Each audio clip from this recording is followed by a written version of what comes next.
नमस्कार मित्रों।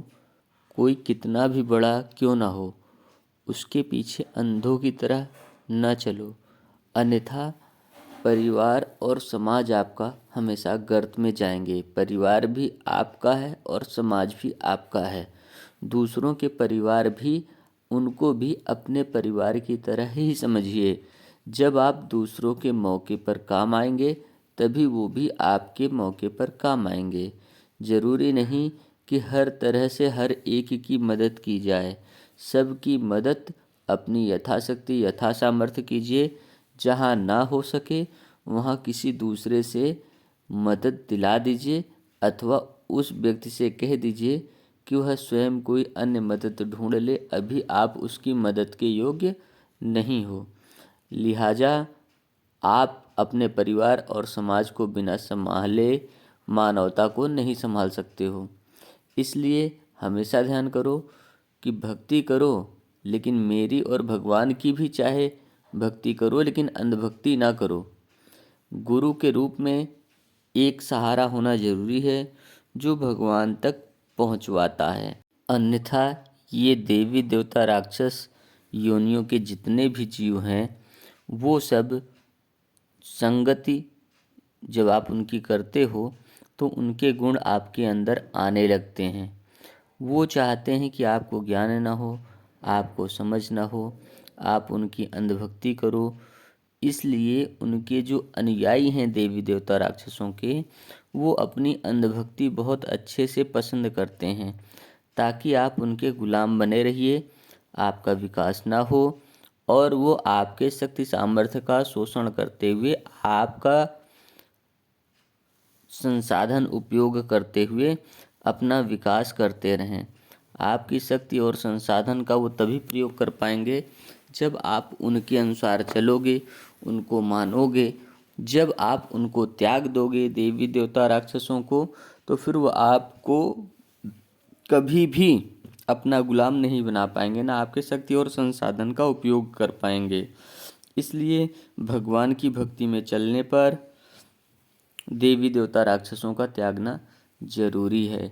जब आप देवी देवता राक्षस त्याग दोगे तो आपकी आत्मा आपको अपना लेगी, क्योंकि अब आप बाहरी किसी दूसरे सहारे पर नहीं आश्रित हो। गुरु का सहारा भगवान इसलिए जो है देते हैं, ताकि गुरु आपको ज्ञान दे सके, भगवान की राह तक पहुंचा सके, विघ्न बाधा समस्याओं से दूर कर सके। लेकिन जब आप खुद विघ्न बाधा समस्याओं को, मृत्यु सागर के जीव देवी देवता राक्षसों को पूजोगे, तो उसमें उन्हीं के गुण आएंगे, उन्हीं का प्रभाव होगा, और वो खुद भगवान से कहते हैं कि ये मुझको पूज रहा है, आप इसको क्यों जो है नहीं छोड़ रहे हो। आप को ये नहीं जानता मानता है, आप मेरे अनुसार चलो, मैं इसको लेकर के चलता हूँ। इस तरह से आपकी ही आत्मशक्ति का शोषण देवी देवता राक्षस करते हैं, और इस तरह से आपका वशीकरण वगैरह सब कुछ कर लेते हैं, और जब ज़रूरत पड़ती है तो आपका मारण वगैरह करा करके आपको निपटा देते हैं। इसलिए आप भक्ति करिए, चाहे भगवान की ही क्यों ना करिए, गुरु के रूप में मेरी ही क्यों ना करिए, लेकिन अंधभक्ति ना करिए। प्रेम करिए, लेकिन प्रेमांध मत बनिए। क्योंकि जब आप अंधभक्ति करोगे, अंध प्रेम विश्वास करोगे, तो अंधविश्वास से क्या होगा कि आप कोई भी चीज़ सीख नहीं पाओगे, कोई भी चीज़ जान नहीं पाओगे, कोई चीज़ समझ नहीं पाओगे।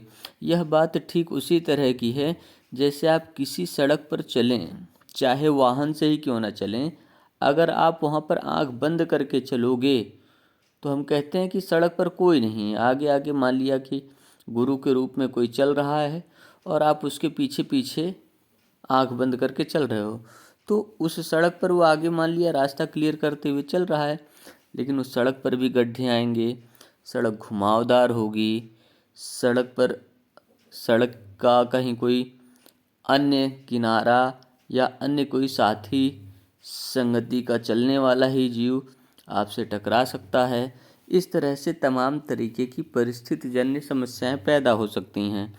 इसलिए अपनी परिस्थितियों को समझना और उसके अनुसार श्रद्धा, विश्वास, समर्पण, निवेदन, ये सब आपका स्वयं का कार्य है कि किस तरह की आपको दिक्कतें आ रही हैं। आप किसी दूसरे के लिए मत करिए, सब अपने अपने लिए करें। आप किसी दूसरे के लिए ना उससे वशीकरण करा करके उसको अपने वश में लेकर के चलने की चाह रखिए, ना उसके मार्ग में बाधा कंटक बनिए, ना उसके मार्ग में बाधा डालिए। तो इससे क्या होगा कि आपको किसी भी तरह की असुविधा नहीं होगी, क्योंकि जब आप दूसरों को अपने अनुसार ले चलने की सोचते हो तो उससे आप पर दोष लगता है कि आप उसको ले तो चल रहे हो लेकिन आप उसको संभाल नहीं पा रहे हो, उसको जीवन दिशा दशा सही नहीं दे पा रहे हो। इस वजह से ऐसी परिस्थितियों में आप पर दोष पाप लाद कर ये देवी देवता राक्षस आपको प्रताड़ित करते हैं। इससे बचिए। आप स्वयं के जिम्मेदार बनिए। दूसरों के जिम्मेदार तब बनिए जब आप गुरु होने की सामर्थ्यता प्राप्त कर लें, अथवा जो है गुरु बनने के बाद भी अगर कोई आपके अनुसार चलना चाहता है तो ही उसको लेकर के चलिए, अथवा ना चलिए। किसी को लेकर के, अगर आप किसी को लेकर के चलते हैं, भले आप गुरु होने की पद और अवस्था की प्राप्ति कर लिए हैं, लेकिन वो आपके अनुसार नहीं चलना चाहता है तो आप उसको लेकर मत चलिए, उसकी जिम्मेदारी मत उठाइए। अगर आप ऐसा करते हो तो आप उसके कर्म बंधनों के साथ में फंसते हो। अल्पज्ञता हमेशा दुख और कष्ट देने वाली है, चाहे आप कितने भी बड़े पद और कद पर ना क्यों ना बैठ जाओ। अल्पज्ञता से आप सही संचालन नहीं कर सकते हो, सही व्यवस्थाएं नहीं बना सकते हो, सही तरह से जिम्मेदारियों का निर्वहन नहीं कर सकते हो। और जब आप सही तरीके की जिम्मेदारियों का निर्वहन नहीं करते हो, यानी करने योग्य कर्म नहीं करते हो, तो वहाँ पर आपकी भगवान से योग और भक्ति क्षीण होती है। इसके साथ में वही बात की देवी देवता राक्षस दोष पाप ला देते हैं और आपको अयोग्य बता करके आपकी शक्तियों को छीनने का काम करते हैं, क्योंकि वो अपने आप को बहुत बड़े ताकतवर और बहुत बड़े बलशाली समझते हैं। वो देवी देवता राक्षस उस दुनिया के जानकार हैं जिस दुनिया के विषय में आप नहीं जानते हो या कम जानते हो या जानना नहीं पसंद करते हो। बिना उस सूक्ष्म दुनिया को जाने आप जीवन में कभी भी अपना उत्थान नहीं कर सकते हो। इसलिए बहुत ही सावधानी के साथ किसी भी बात को समझिए, जानिए और उसके आधार पर ही आगे चलिए। जिस तरह से गुरु सहारा होता है आपको आगे मार्ग देने का, गुरु भी भक्ति और तपस्या कर रहा होता है जिससे वो अपनी सामर्थ्यता के अनुसार आपको संरक्षण देता है। ठीक इसी तरह से सभी जो घर के मुखिया हैं, अगर वो घर के मुखिया तपस्वी नहीं हुए तो उन्हें भी तमाम तरह से परिस्थिति जन्य समस्याओं को झेलना पड़ता है। जब घर के मुखिया तपस्वी होते हैं, जानकार होते हैं, समझदार होते हैं, करने योग्य कर्म करने वाले होते हैं, अर्थात जिम्मेदारियों का निर्वहन करने वाले होते हैं, तो उन्हें भी अपने जीवन में आसानी मिलती है। आप ऐसे कार्यों से अपने जीवन को आसान बनाइए जो कि दूसरे को सुख देते हों, आपकी जिम्मेदारियों की पूर्ति करते हों। यदि कोई कार्य आपकी जिम्मेदारियों की पूर्ति नहीं करता है, दूसरों को सुख नहीं देता है, तो आप ये तय मानिए कि वह कार्य आप व्यर्थ में कर रहे हो। व्यर्थ में करने वाले कार्यों को मत करिए। हाँ, अपने शरीर को सुख देने वाले, शांति देने वाले कार्य भी आप कर रहे हो, क्योंकि आपका शरीर भी आपकी प्रजा की तरह ही है। जैसे आप दूसरों का पालन करते हो, वैसे आपको अपने शरीर का भी पालन करना होगा, तभी आपका शरीर दीर्घायु प्राप्त करेगा, स्वस्थ रहेगा और आप निष्कंटक रहोगे। इस बात का ध्यान रखिए। अपने शरीर में अपनी आत्मा है, आत्मा ही भगवान है, वही बुद्धि देते हैं, वही ज्ञान देते हैं, वही समझ देते हैं। उनकी कृपा के बिना आप अपनी जिम्मेदारियों का निर्वहन नहीं कर सकते हो। आपकी अपनी आत्मा ने ही आपका शरीर बनाया है।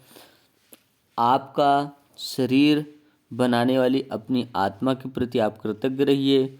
वही भगवान का स्वरूप है। आत्मा ही सभी में भगवान के रूप में विराजमान है। लोग आत्मा तक न पहुँचें, इसके लिए देवताओं में विष्णु ने छल किया और परमात्मा और अंतरात्मा दो नामों से बैठ गए, ताकि लोग आत्मा से बड़ी परमात्मा समझें और परमात्मा को भजें ध्यान करें तो विष्णु के जाल में फंसें। और इसी तरह से जब कोई अंदर देखे तो अपनी आत्मा ना देखे, अंतरात्मा देखे तो भी विष्णु के जाल में फंसे। इस तरह से इन छल कपटियों को, देवी देवता राक्षसों को त्याग दीजिए। ये छल कपटी हैं, इनकी सेवा करोगे तो छल कपट में फंसोगे और फिर छल कपटी गुण ही आएंगे, क्योंकि संगत से गुण होत हैं और संगत से गुण जाएं। छल कपटी आप बनोगे तो धीरे धीरे करके समाज और परिवार की मर्यादा खत्म होगी, मानवता खत्म होगी। इसलिए आप समझदार बनिए, जागरूक बनिए, अपनी आत्मा का आश्रय लीजिए, विश्वासी बनिए लेकिन अंधविश्वासी ना बनिए, भक्ति करिए लेकिन अंधभक्ति न करिए, प्रेम करिए लेकिन प्रेमांध मत बनिए। इन सब बातों को समझते हुए आप अपने जीवन को चलाइए। हमेशा ध्यान रखिए कि इंसान जो जीवन में कुछ करता है तो उसका कुछ एक उद्देश्य होता है। उस उद्देश्य के साथ में जब वह आगे बढ़ता है तो उसको कुछ नियमों का पालन करना पड़ता है, मर्यादा का पालन करना पड़ता है। जिस तरह से मानवता पर चलना ही मनुष्य होने की मर्यादा है, ठीक उसी तरह से भक्ति मार्ग पर चलने पर जो संकल्प होते हैं, जैसे कोई अनुष्ठान उठाया जाता है तो अनुष्ठान अपने आप में एक संकल्प है, और उसमें जो मुंडन संस्कार होता है अनुष्ठान के अंतर्गत, जब भी मुंडन दिया जाता है तो उस समय किसी उद्देश्य से मुंडन दिया जाता है। जैसे मान लिया कि हम भक्ति कर रहे हैं भगवान की, हम भगवान को मुंडन देंगे। जब हम भगवान को मुंडन देंगे तो वैसी परिस्थितियों में भगवान हमें कुछ ज्ञान की कोई अवस्था प्रदान कर देंगे, कुछ प्रदान कर देंगे। फिर हमसे कहेंगे तुम्हारी ये प्रक्रिया पूरी हो गई। तो उस प्रक्रिया के पूर्ण होने पर अगली प्रक्रिया को की प्राप्ति के लिए पिछले का मुंडन किया जाता है और आगे बढ़ा जाता है। इस तरह से ये प्रक्रियाएं चलती रहती हैं। अब जैसे मनुष्य है, अगर उसके वह अपने जैसे मर्यादा पर रहता है तो कहते हैं ना कि मूंछों पर ताव दे करके आदमी रहता है, अपनी मर्यादा पर चलता है। तो कुछ ऐसे चीज़ें हैं जो मनुष्य को मानवता पर बनाए रखने के लिए, वाणी पर अटल बनाए रखने के लिए ज़रूरी होती हैं। जैसे परिवार के संस्कार, उससे कुछ मर्यादाएं मिलती हैं, कुछ संस्कार पूर्व जन्मों से आते हैं और कुछ संस्कार कर्मों से आते हैं। जैसे कहते हैं ना कि मूछें वही रख सकता है, वही रखता है जो बातों पर अटल रहता है, मर्यादा पर रहता है। तो इसी तरह से जब कोई अनुष्ठान में चलता है तो उसके दाढ़ी और मूछों का भी एक अपना संस्कार और नियम होता है, तरीका होता है। जैसे पुरुष तो दाढ़ी रख सकते हैं लेकिन महिलाएं दाढ़ी है ही नहीं तो रखेंगी कहाँ से। तो लिहाजा उनके जो वो मुंडन नहीं देती हैं, मुंडन नहीं करती हैं। अगर वो मुंडन देती हैं तो किसी विशेष परिस्थितियों में देती हैं, किसी विशेष क्रोध के वशीभूत देती हैं, या किसी कार्य के पूर्ति होने पर देती हैं। कोई क्रोध का संकल्प उठा लिया, उसके पूर्ण होने पर दिया, या कुछ भी। बहरहाल जैसे महिलाओं का सील और संस्कार उनके बालों से है, उसी तरह से जो वाणी पर खरे रहने की बात है वो मनुष्य की मूँछों से है। तो मूँछें और बाल दोनों ही रखना मर्यादा और संस्कार में रहना और वाणी पर खरे रहने के लिए होता है। इसलिए ही आप देख लीजिए, साधु संत सन्यासी फकीर जितने होते हैं वो दाढ़ी भी रखते हैं और मूछें भी रखते हैं।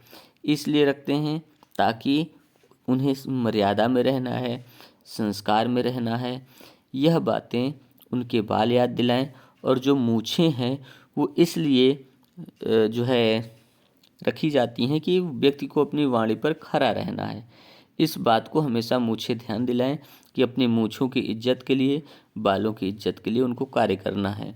जिस तरह से जैसे कोई तपस्या भक्ति में अन्न का त्याग करता है, उपवास करता है तो अन्न का त्याग करता है, 1 दिन का, 2-4 दिन का, हफ्ते 10-15 दिन का, महीनों का, सालों का या कितने भी दिन का, उसका भी अपना एक उद्देश्य होता है कि किस उद्देश्य से उसने वो अन्न त्याग किया हुआ है।